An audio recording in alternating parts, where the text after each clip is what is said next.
ഭൂമി താഴ്ന്നുകൊണ്ടിരിക്കുന്ന ഒരു ഗ്രാമമുണ്ട് സൌദിയിലെ ഷിനാൻ എന്ന പ്രദേശത്ത്. ഈ ഗ്രാമത്തിൽ താമസിച്ചിരുന്ന എല്ലാ ജനങ്ങളെയും 1.5 പതിറ്റാണ്ട് മുമ്പ് സൌദി സർക്കാർ സുരക്ഷിതമായ സ്ഥലത്തേക്ക് മാറ്റിപ്പാർപ്പിച്ചു. അൽ-നായി എന്ന ഈ പ്രദേശം വർഷങ്ങൾക്ക് മുമ്പ് ജനവാസമുള്ള ഒരു സാധാരണ ഗ്രാമമായിരുന്നു.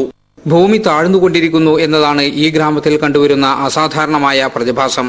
അതുകൊണ്ട് ഇവിടെ താമസിച്ചിരുന്ന ജനങ്ങളെയെല്ലാം സൌദി ഗവൺമെന്റ് സുരക്ഷിതമായ മറ്റൊരു സ്ഥലത്തേക്ക് മാറ്റിപ്പാർപ്പിച്ചു. ഹൈലിൽ നിന്നും ഏതാണ്ട് 94 കിലോമീറ്റർ അകലെ ഷിനാൻ എന്ന പ്രദേശത്താണ് അൽ-നായി ഗ്രാമം.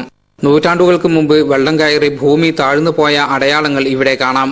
ഭൂമി താഴ്ന്നു പോകുന്ന പ്രതിഭാസം ഇപ്പോഴും തുടരുന്നതായി കണ്ടെത്തിയതുകൊണ്ടാണ് ഏതാണ്ട് 15 വർഷം മുമ്പ് ഇവിടെ നിന്നും ജനങ്ങളെ മാറ്റിപ്പാർപ്പിച്ചത്. മാറി താമസിച്ചവരിൽ 2.5 പതിറ്റാണ്ടായി ഈ പ്രദേശത്തുള്ള മലയാളിയായ കൊണ്ടോട്ടിക്കാരൻ സിദ്ദീഖുമുണ്ട്. ഇവിടെ ഒരു 35 കുടുംബങ്ങളുണ്ടായിരുന്നു. ഇപ്പോഴെല്ലാം കൂടി വന്നിട്ട് ഒരു 60 വീടുകളുണ്ട്. ഒരു ഗവൺമെന്റ് വീടെടുത്ത് കൊടുത്തിട്ട് ഇവിടുന്ന് കുറച്ചകലായിട്ട് നല്ലൊരു സുരക്ഷിത സ്ഥാനത്തേക്ക് ഞങ്ങളെ മാറ്റിയതാണ്. 15 വർഷം മുമ്പ് വരെ സിദ്ദീഖ് താമസിച്ചിരുന്ന സ്നേഹതീരം എന്ന വീട് ഇപ്പോഴും അൽ-നായി ഗ്രാമത്തിലുണ്ട്. ഇടിഞ്ഞു വീണ മലകളുടെ ബാക്കി ഭാഗവും കൊത്തിവെച്ചതുപോലുള്ള ശിലകളും സന്ദർശകരെ അൽ-നായി ഗ്രാമത്തിലേക്ക് ആകർഷിക്കുന്നു.